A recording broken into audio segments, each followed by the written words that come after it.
General Control, sistem informasi terkomputerisasi, berhubungan dengan beberapa atau seluruh aplikasi berupa pengendalian yang saling terkait, yang operasinya seringkali merupakan hal yang menentukan efektivitas General Control terlebih dahulu, sebelum auditor melakukan review terhadap application control. Dalam audit General Control ini, perlu dilakukan pengujian pada area General Control, yaitu strukturisasi fungsi teknologi informasi, pusat komputer dan manajemen data, sistem operasi, pemeliharaan sistem, dan jaringan internet. Yang pertama, yaitu pengendalian atas strukturisasi fungsi teknologi informasi. Pengendalian ini merupakan aktivitas pengendalian yang berhubungan dengan segregasi tugas dan pembagian fungsi, serta otorisasi yang ada di dalam organisasi terkomputerisasi. Tujuannya ingin capai apa? Tujuannya ingin capai yaitu untuk memastikan bahwa setiap individu yang terlibat dalam suatu perusahaan telah melakukan dan mengerjakan tugasnya masing-masing, dan tidak adanya perangkapan fungsi.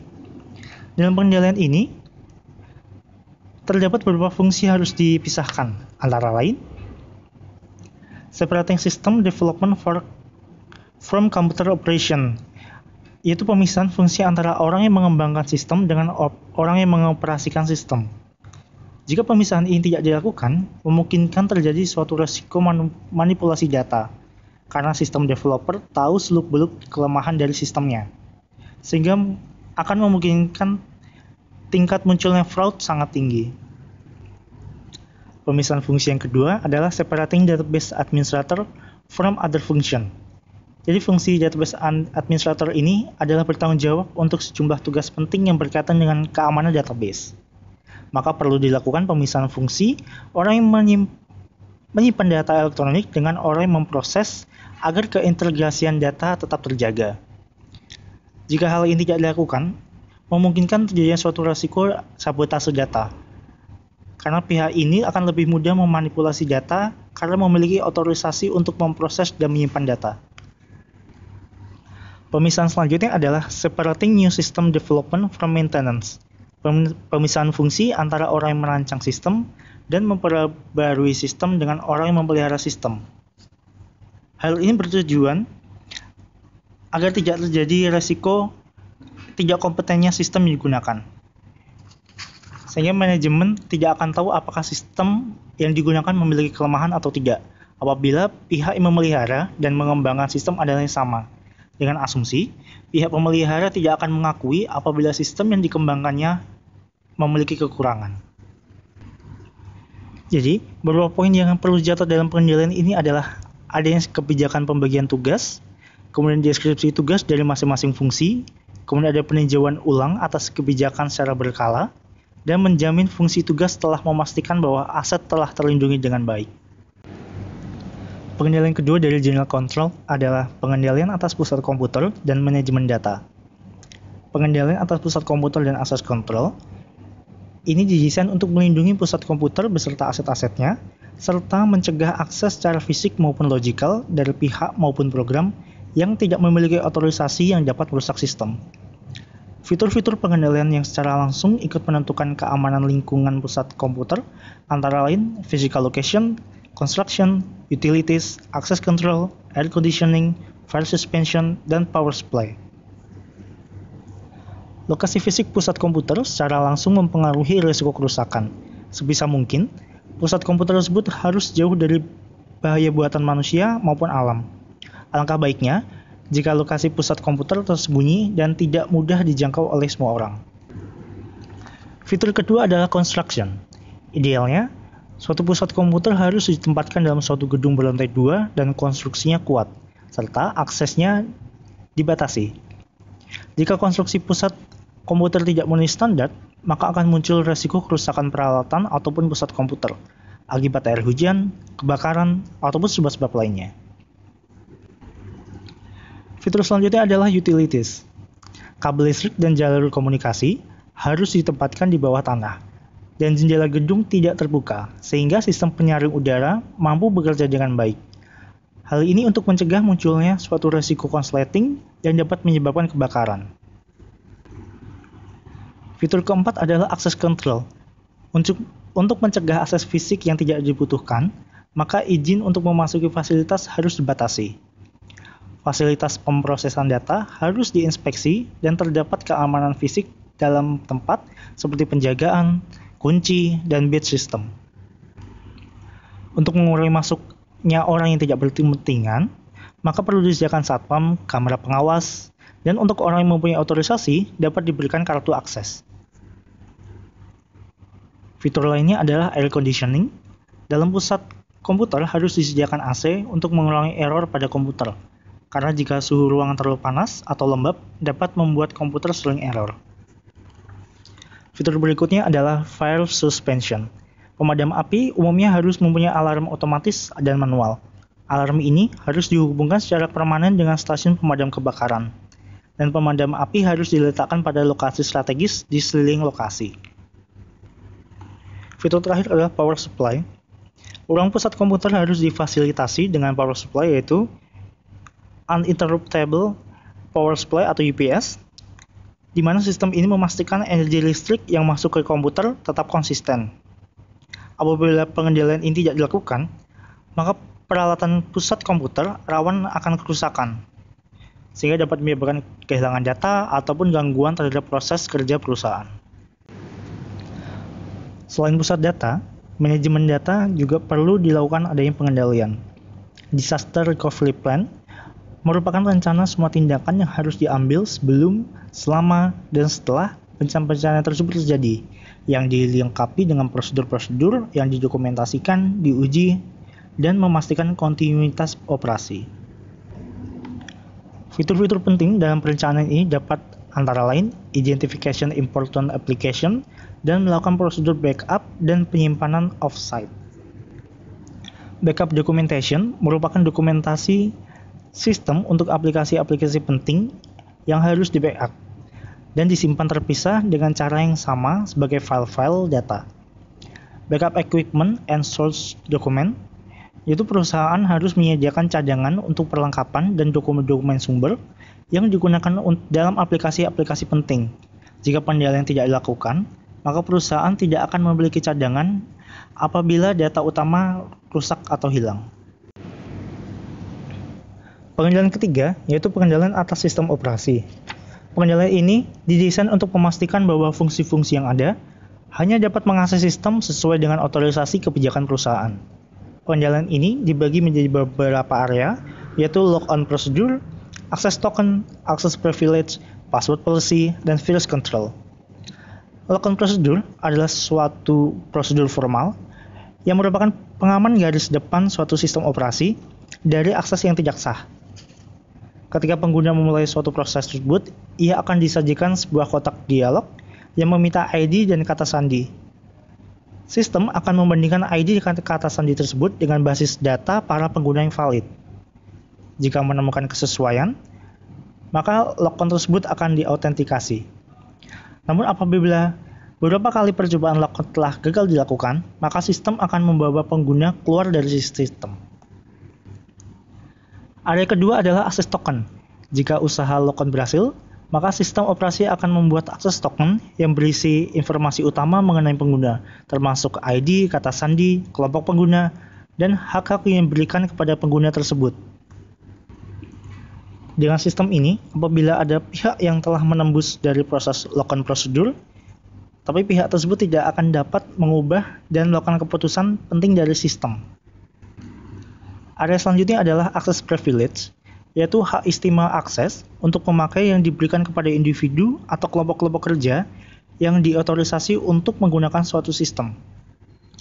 Hak istimewa ini digunakan untuk menentukan directory, file-file, aplikasi-aplikasi, dan sumber daya lainnya yang dapat diakses oleh individu atau kelompok yang sudah diotorisasi.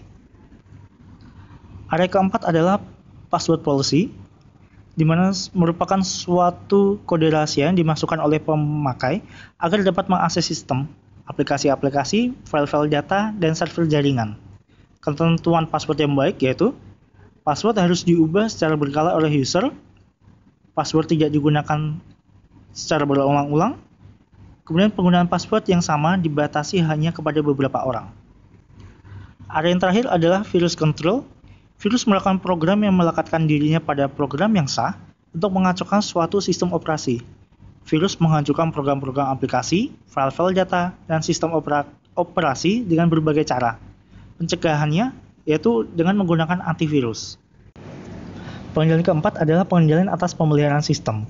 Pengendalian ini bertujuan untuk memastikan bahwa prosedur pemeliharaan melindungi aplikasi dari perubahan yang tidak terotorisasi, aplikasi bebas dari kesalahan material, dan program library terlindungi dari akses yang tidak terotorisasi. Pengendalian atas pemeliharaan ini dibagi menjadi beberapa elemen, yaitu source, program library control, password control, audit trail, dan management report. Dalam sistem komputer yang lebih besar, modul-modul program aplikasi disimpan dalam kode sumber dalam kaset magnetik yang disebut source program library. Jika source program library tidak dikontrol, maka akan menimbulkan beberapa risiko, yaitu akses ke program secara keseluruhan tidak dibatasi. Karena adanya pengendalian lemah, maka program dapat dirubah oleh orang yang tidak memiliki otorisasi. Elemen selanjutnya adalah password control. Password digunakan untuk melindungi data yang ada dalam source program library. Password ini memiliki kekurangan ketika lebih dari satu orang memiliki otoritas yang sama untuk mengakses suatu program dan mereka memiliki password yang sama. Elemen yang terakhir adalah audit trail dan manajemen report. Salah satu fitur penting dari perangkat lunak manajemen source program library adalah pembuatan laporan yang meningkatkan pengendalian atau kontrol manajemen dan fungsi audit. Kegunaan utama fitur ini adalah modifikasi program berupa penambahan atau penghapusan untuk setiap modulnya. Risiko jika pengendalian ini tidak diterapkan adalah kesulitan penemuan jejak perubahan program pada saat audit dilakukan. Pengendalian kelima adalah pengendalian atas jaringan dan internet. Internet sekarang ini semakin menjadi bagian sangat penting dalam infrastruktur suatu perusahaan dan digunakan dalam berbagai kebutuhan. Tetapi, risiko-risiko yang dihadapi oleh jaringan internet juga semakin berkembang. Risiko tersebut antara lain kegagalan sistem, pelanggar, dan virus. Kegagalan sistem adalah salah satu jenis risiko yang berhubungan dengan ketersediaan sistem dan kerusakan. Berbagai kecelakaan atau kegagalan sistem juga mewakili risiko yang berbahaya bagi sistem. Pelanggar dapat dibagi menjadi hacker, cracker, dan script kiddies. Istilah hacker menggambarkan mereka yang berbakat di bidang teknologi hingga dapat membaca kode dan menjalankan sistem operasi skriptik. Sedangkan cracker masuk dalam sistem dengan tujuan mencuri, merusak, dan menghancurkan berbagai bagian atau keseluruhan sistem. Sedangkan script kiddies dihubungkan dengan cracker dan hacker karena mereka mendapatkan kode tertulis melalui cracker dan hacker dan menggunakan jaringan serta pengetahuan internet dasar untuk menjalankan skrip atau kode untuk membahayakan target. Risiko yang paling besar berasal dari virus. Maka dari itu, sangat diperlukan kontrol yang memadai untuk pencegahan virus. Tujuan audit internet jaringan ini adalah memverifikasi keamanan dan integritas, juga mencegah dan mendeteksi akses yang tidak sah atas penggunaan internet. Yaitu application control. Application control adalah berbagai prosedur terprogram yang didesain untuk menangani berbagai potensi exposure yang mengancam aplikasi-aplikasi tertentu. Application control dibagi ke dalam 3 kategori umum, yaitu input controls, processing controls, dan output controls. Masing-masing akan diuraikan sebagai berikut. Input controls adalah pengendalian yang ditujukan pada semua data yang di-entry, apakah sudah sah, lengkap, tidak terduplikasi, dan akurat. Pengendalian ini penting karena kekeliruan pada saat entry akan terbawa ke hasil yang akan digunakan oleh para pengguna informasi. Cara menginput transaksi dalam input controls dapat dibedakan menjadi dua, yaitu input yang tidak langsung diproses. Pada cara ini, dokumen input yang ada ditumpuk dan diproses secara berkala. Cara ini sering disebut sebagai sistem batch. input yang langsung diproses pada saat terjadinya. Cara ini sering disebut sebagai cara real-time atau cara online. Input controls dapat dibagi ke dalam kelas-kelas umum sebagai berikut, yaitu source document controls, data coding controls, batch controls, validation controls, input error correction, generalized data input system. Pembagian kelas pengendalian ini bukan merupakan bagian yang saling eksklusif. Beberapa teknik pengendalian yang akan dipelajari secara logis dapat dimasukkan ke dalam lebih dari satu kelas. Masing-masing kelas pengendalian akan diuraikan sebagai berikut.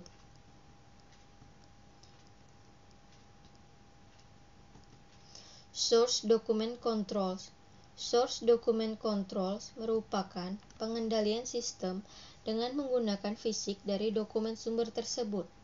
Pengendalian ini dilakukan untuk mendeteksi adanya dokumen sumber yang bersifat fraud. Source Document Controls dapat dilakukan melalui prosedur sebagai berikut. Menggunakan dokumen sumber yang diberi nomor terlebih dahulu atau pre-numbered document. Dokumen sumber memiliki nomor yang menunjukkan urutan angka. Nomor pada dokumen sumber menyediakan jejak audit untuk menelusuri berbagai transaksi melalui berbagai catatan akuntansi. Menggunakan dokumen sumber secara berurutan. Dokumen sumber yang ada didistribusikan ke para pengguna dan digunakan secara berurutan. Ketika tidak digunakan, keamanan fisik dokumen sumber harus diperhatikan dengan dikunci di file kabinet dan memberikan akses hanya kepada orang yang diberi otorisasi. Mengaudit dokumen sumber secara berkala dilakukan dengan merekonsiliasi urutan angka dokumen sehingga jika terjadi dokumen sumber yang hilang dapat diketahui, dan dilakukan dengan membandingkan jumlah dokumen yang telah digunakan dengan yang tersisa. Input control selanjutnya adalah Data Coding Controls. Data Coding Controls merupakan pengendalian dengan melakukan pemeriksaan integritas kode data yang digunakan dalam pemrosesan. Contoh kode data antara lain nomor akun pelanggan, nomor persediaan, dan daftar akun. Terdapat 3 jenis kesalahan yang dapat merusak data dan menyebabkan kesalahan dalam pemrosesan, yaitu transcription errors, single transposition errors, multiple transposition errors. Bentuk kesalahan yang pertama yaitu transcription errors. 3 kategori dalam transcription errors yaitu addition error, yaitu kesalahan penambahan angka atau karakter ke dalam kode. Contohnya, nomor barang persediaan 83276 dicatat sebagai 832766. Transcation error, ketika kesalahan terjadi ketika sebuah angka atau karakter di akhir kode terhapus. Contohnya, nomor barang persediaan 83276 dicatat sebagai 8327.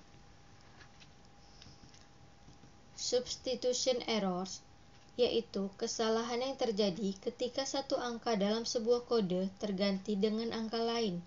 Contohnya, nomor barang persediaan 83276 dicatat sebagai 83266.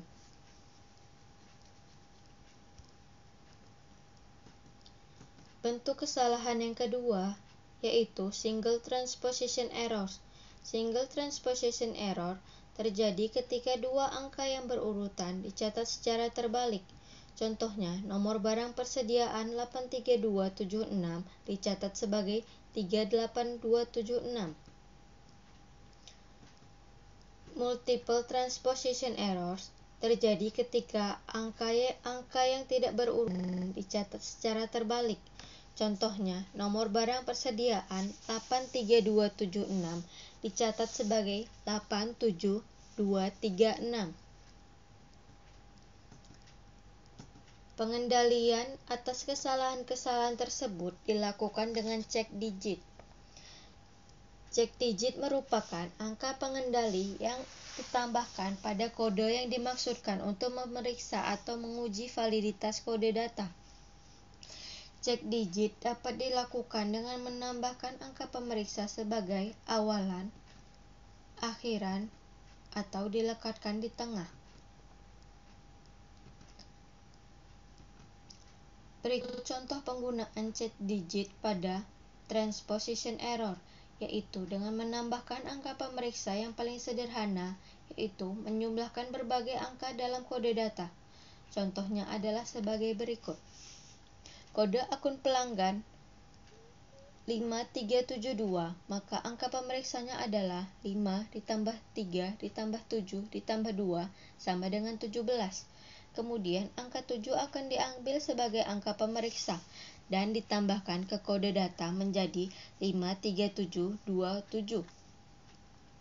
Angka pemeriksa ini akan efektif untuk kesalahan transcription, tetapi tidak untuk transposition error. Pada transposition error, salah satu metodenya adalah dengan menggunakan modulus 11, yaitu dengan mengalihkan angka dengan bobot yang berbeda per kolomnya. Berikut merupakan tahapan dalam teknik modulus 11. Kode akun pelanggan dengan nomor 5372 akan dicari angka pemeriksanya dengan langkah-langkah sebagai berikut. Pertama, berikan bobot. Setiap angka dalam kode dikalikan dengan bobot yang berbeda.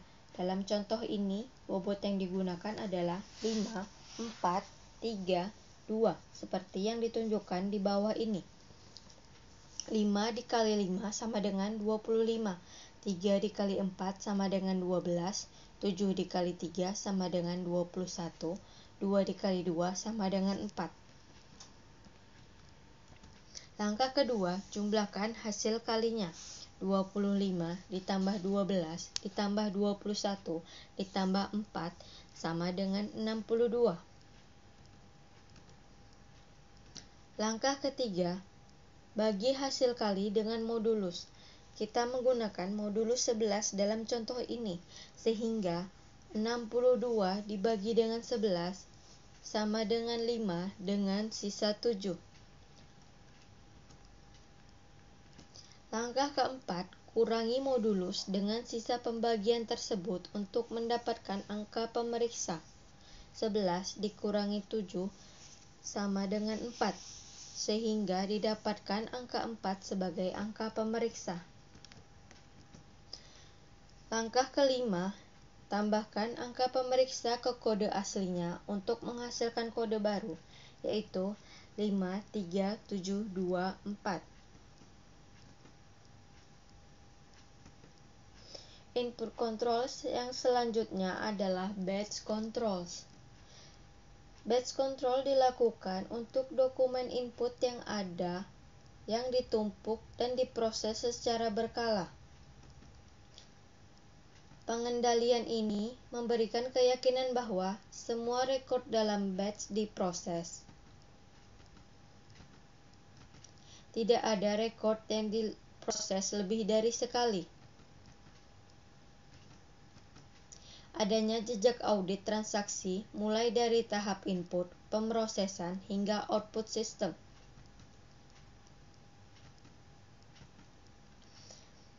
Pengendalian ini dilakukan dengan cara menjumlahkan total dokumen pada bundle yang bersangkutan, atau record count. Contohnya, sebuah batch terdiri dari 50 rekod pesanan penjualan.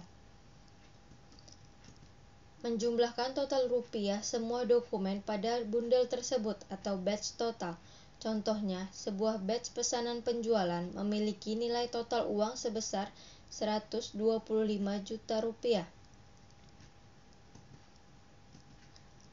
Ketiga, menjumlahkan total nomor dokumen yang sebenarnya tidak mempunyai arti apa-apa atau hash total. Contohnya, sebuah batch pesanan penjualan memiliki total nomor pesanan penjualan sebesar 7.838. Adalah validation control. Validation control ini ditujukan untuk mendeteksi kesalahan-kesalahan sebelum data itu diproses. Prosedur validasi ini paling efektif dilakukan saat sedekat mungkin dengan sumber transaksi. Validation control ini dibagi menjadi 3 level. Satu itu field interrogation, nomor 2 itu record interrogation, dan yang terakhir field interrogation. Validation control yang pertama adalah field interrogation. Di sini saya akan memberikan 10 contoh. 1. Missing data check. Yang kedua itu numeric alphabetic check. Yang ketiga zero value check. Keempat limit check. Kelima rank check. Keenam validity check. Ketujuh check digit. 8. Echo check. Ke-9 existence check. Dan yang terakhir matching check. Field interrogation yang pertama adalah missing data check. Missing data check ini digunakan untuk memeriksa keberadaan ruang kosong dalam suatu file. Sebagian bahasa program justifikasinya hanya terbatas pada data kanan atau kiri dalam sebuah file. Jika data dijustifikasi secara tidak benar, atau jika ada sebuah karakter yang hilang telah digantikan dengan sebuah ruang kosong, nilai file akan diproses secara tidak benar. Dalam beberapa kasus, adanya ruang kosong dalam file data numerik dapat menyebabkan kegagalan pada sistem. Ketika program validasi mendeteksi adanya ruang kosong, di mana perkiraan ini ada nilai data, situasi ini akan ditafsirkan sebagai suatu kesalahan. Yang kedua adalah numeric alphabetic data check atau pemeriksaan data numerik alfabetis. Digunakan untuk menentukan ada tidaknya bentuk data yang tidak benar dalam suatu file. Misalnya, saldo rekening pelanggan yang seharusnya tidak alfabetis. Maka apabila saldo tersebut diisi dengan karakter alfabetis, hal tersebut akan dibaca secara salah oleh software. Yang ketiga adalah zero value check atau pemeriksaan nilai nol. Digunakan untuk memverifikasi bahwa file tertentu dibentuk dengan angka 0. Sebagian bahasa program mensyaratkan bahwa file yang digunakan dalam operasi matematis harus dimulai dengan angka 0 sebelum diproses. Pengendalian ini dapat memicu pengendalian koreksi otomatis untuk menggantikan isi file dengan 0 jika ternyata dideteksi ada nilai bukan 0. Yang keempat adalah limit check. Limit check atau pemeriksaan batas digunakan untuk menentukan apakah nilai dalam suatu file melampaui batasan yang sudah ditetapkan atau tidak. Contoh adalah kebijakan perusahaan lembur yang dibayar hanya maksimal 3 jam per hari. Jika ada karyawan yang lembur lebih dari 3 jam, maka akan dibatasi. Yang dibayar adalah sebesar 3 jam. Yang kelima adalah rank check. Rank check atau pemeriksaan kisaran menetapkan batas atas dan batas bawah untuk nilai-nilai yang dapat diterima. Contohnya, kisaran membayar karyawan dalam suatu perusahaan adalah 800.000 sampai dengan 1.500.000.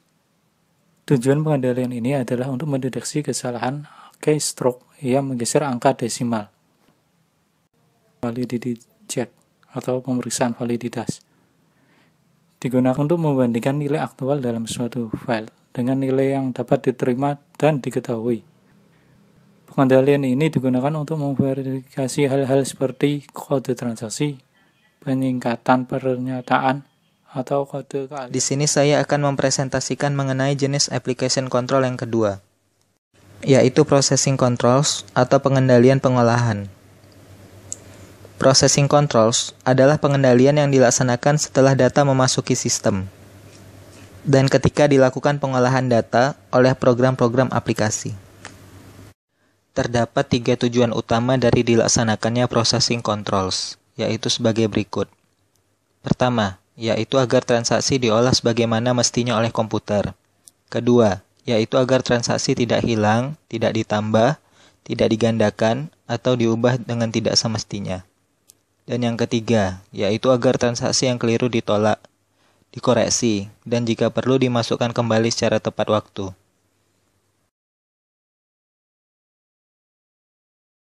Terdapat 3 teknik yang dapat digunakan dalam melaksanakan processing controls, yaitu sebagai berikut. Pertama, yaitu dengan mempertahankan keakuratan data. Kedua, yaitu dengan menggunakan program limit and reasonableness test. Dan yang ketiga, yaitu dengan menggunakan file controls. Prosedur untuk mempertahankan keakuratan data. Terdapat 4 prosedur yang dapat digunakan untuk mempertahankan keakuratan data, yaitu run-to-run control totals, transaction log, fallback and restart procedures, dan recovery procedures. Run-to-run control totals. Teknik pertama yang dapat digunakan untuk menjamin keakuratan data yang diproses pada sistem komputer adalah teknik run-to-run control totals. Pada teknik ini, digunakan kode-kode tertentu untuk membandingkan antara data yang dihasilkan dari suatu program prosedur dengan catatan kendali atau control record terkait data tersebut. Metode ini umumnya digunakan pada sistem komputer yang memproses dokumen-dokumennya secara batch. Pemrosesan dokumen secara batch adalah pengelompokan sekelompok transaksi serupa dalam jumlah tertentu dan diproses secara sekaligus. Terdapat 3 kode yang dapat digunakan sebagai alat kendali proses, yaitu batch control totals, hash totals, dan record count. Batch control totals adalah jumlah total suatu field yang terkait dengan angka keuangan.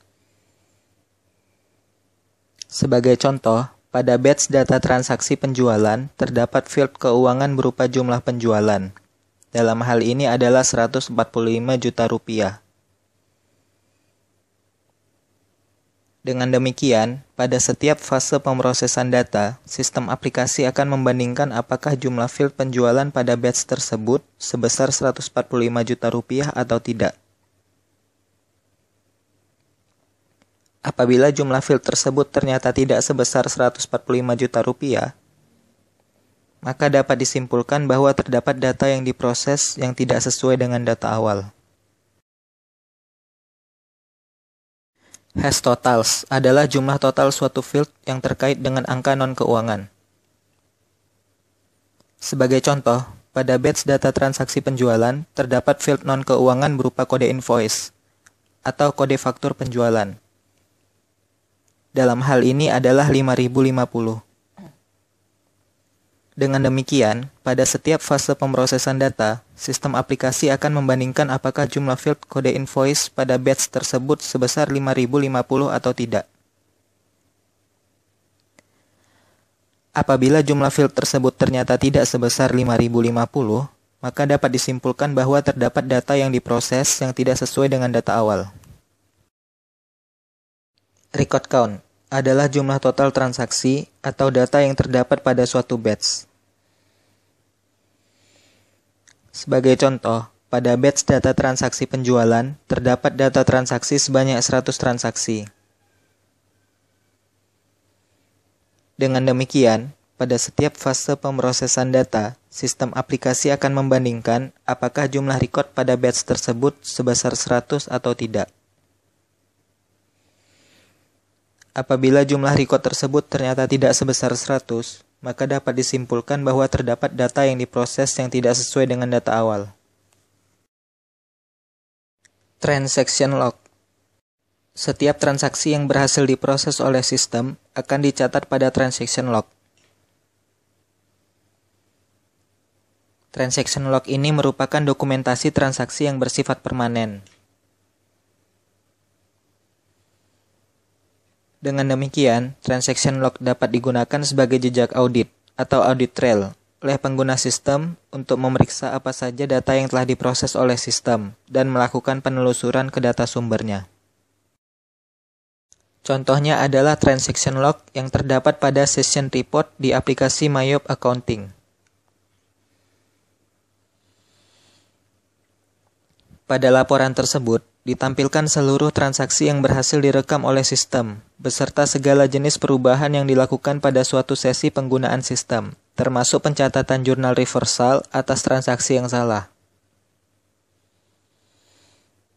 Pada contoh tersebut, transaksi pembayaran gaji salah dicatat sebagai transaksi penarikan investasi pemilik. Akibatnya, dilakukan jurnal reversal atas jurnal penarikan transaksi dan dibuat jurnal pembayaran gaji yang benar. Fallback and restart procedures. Prosedur-prosedur ini berfungsi untuk mengumpulkan dan mengendalikan transaksi yang seharusnya diproses apabila sistem tersebut beroperasi. Artinya, ketika sistem tidak beroperasi, transaksi-transaksi yang telah diinput ke sistem akan dikumpulkan dan dikendalikan sehingga pada saat sistem beroperasi kembali, transaksi-transaksi tersebut tidak ada yang hilang dan atau rusak. Recovery procedures. Prosedur ini bertujuan untuk mengamankan data apabila terjadi suatu peristiwa yang menyebabkan kegagalan sistem. Seperti terjadinya kehilangan daya listrik ataupun bencana alam berupa kebakaran dan banjir. Dengan prosedur ini, diharapkan data-data transaksi yang sedang diproses tidak ada yang hilang atau rusak. Prosedur Program Limit and Reasonableness Test.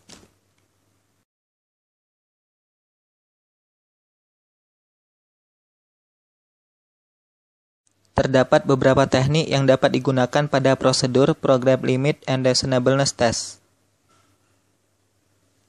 Pada presentasi ini, saya hanya akan membahas mengenai teknik cek digit, teknik sign check, dan teknik numeric and alphabetic check.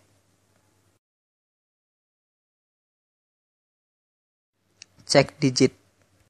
Cek digit adalah kontrol digit atau angka pengendali yang ditambahkan pada suatu kode, sehingga kebenaran kode tersebut dapat diketahui pada saat pemrosesan. Cek digit dapat diletakkan di mana saja pada kode tersebut, baik di awal, di tengah, maupun di akhir.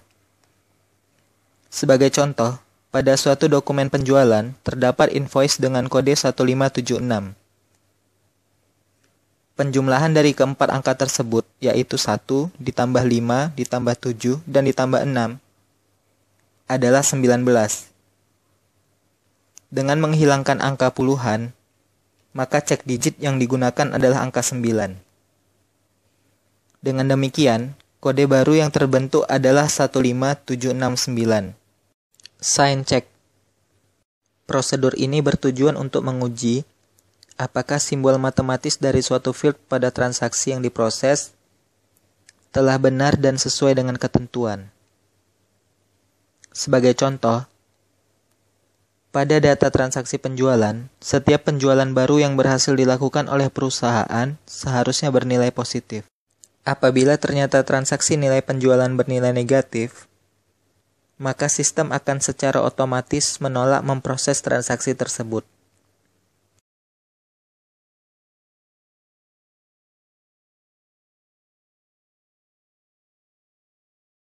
Numeric and alphabetic check.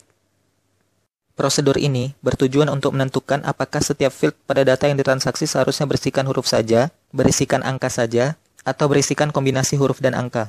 Sebagai contoh, pada data transaksi penjualan, field penjualan seharusnya hanya berisikan angka saja. Apabila field tersebut berisikan huruf, maka data tersebut akan ditolak oleh sistem dan tidak akan diproses. Logical check bertujuan untuk memeriksa hubungan antara item-item data input yang dimasukkan ke komputer.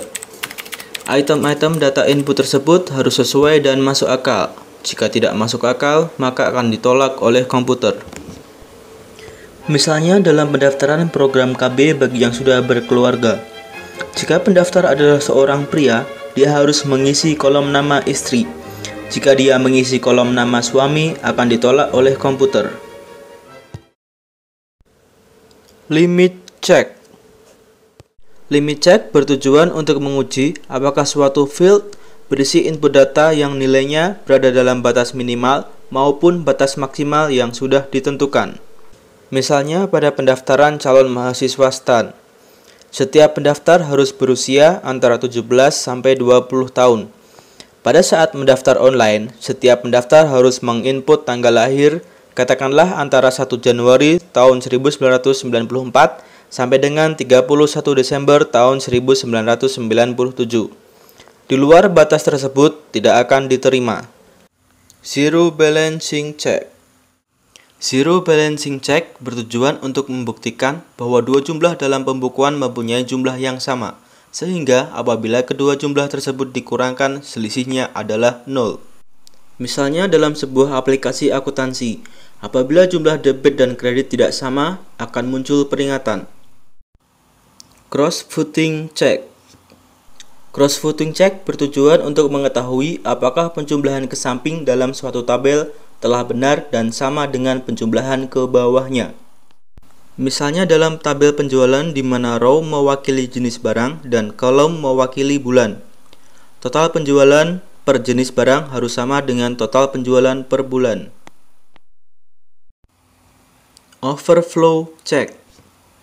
Overflow check digunakan untuk menentukan apakah besarnya hasil pemrosesan melebihi besarnya register yang dialokasikan untuk menyimpannya. Apabila nilainya terlalu besar atau terlalu kecil, akan ada peringatan dari sistem. File Controls. Tujuan File Controls sebagai pencegahan dari pemakaian oleh orang yang tidak mempunyai otorisasi, untuk mencegah pemrosesan terhadap file yang tidak sesuai, untuk mendeteksi kesalahan dalam manipulasi file. Teknik-teknik file controls. Penggunaan label eksternal. Penggunaan label eksternal bertujuan untuk memudahkan pengguna dalam mengadministrasikan file. Akan tetapi perlu diperhatikan bahwa label eksternal seharusnya tidak secara jelas mencantumkan keterangan nama file, sehingga dapat mencegah pemakaian oleh orang yang tidak mempunyai otorisasi. Penggunaan label internal. Selain label eksternal, file juga harus diberi label internal yang hanya dapat dibaca oleh komputer dengan program atau aplikasi khusus, sehingga mencegah pemrosesan file yang salah. Teknik logout. Teknik logout bertujuan untuk mencegah pemutakhiran data online secara serentak oleh beberapa user secara bersamaan. Artinya, apabila seorang user tengah memutakhirkan data, maka user lain tidak dapat memutakhirkan data yang sama. Teknik rekonsiliasi. Teknik rekonsiliasi membandingkan jumlah rekord sebelum perubahan, setelah perubahan, dan jumlah perubahan itu sendiri, sehingga dapat diketahui apabila ada perbedaan. Kali ini kita akan belajar lagi tentang pengendalian atas output dari pengendalian aplikasi. Pengendalian output merupakan pengendalian yang meyakini bahwa hasil pemrosesan data telah sah, lengkap, cermat, dan didistribusikan kepada pihak-pihak yang berhak. Jangan sampai informasi yang telah di-entry dan diolah dengan cermat kemudian disajikan secara tidak tepat, tidak andal, dan tidak mutakhir penyajiannya. Menurut Ikatan Akuntan Indonesia, pengendalian atas output ini dimaksudkan untuk memberikan keyakinan yang memadai bahwa hasil proses adalah cermat, akses terhadap output dibatasi hanya bagi karyawan yang telah mendapat otorisasi, dan output disediakan secara tepat waktu bagi karyawan yang telah mendapat otorisasi semestinya. Pengendalian output ini memiliki beberapa jenis pengendalian sebagai berikut. Yang pertama, rekonsiliasi output dengan input dan prosesnya. Pengendalian ini bertujuan untuk memperoleh jaminan bahwa input telah diproses dengan benar sehingga hasilnya juga benar. Rekonsiliasi dilakukan secara terprogram oleh komputer maupun secara manual dengan membandingkan jumlah output dan jumlah inputnya. Jenis pengendalian output yang kedua adalah penelaahan dan pengujian hasil proses. Laporan-laporan yang dihasilkan dari proses data perlu ditelaah dan diuji, kemudian dibandingkan dengan dokumen transaksi asalnya. Penelaahan juga dilakukan atas daftar revisi file-file yang induk. Pengendalian yang ketiga adalah pengendalian atas pendistribusian dari output. Output hanya didistribusikan kepada para pemakai yang memiliki otorisasi secara tepat waktu. Hasil output juga hendaknya mencantumkan siapa saja yang memang mempunyai otorisasi untuk memperoleh hasil dari output tersebut, sehingga pendistribusian dari output dapat dilakukan secara tepat tanpa adanya pendistribusian yang sia-sia.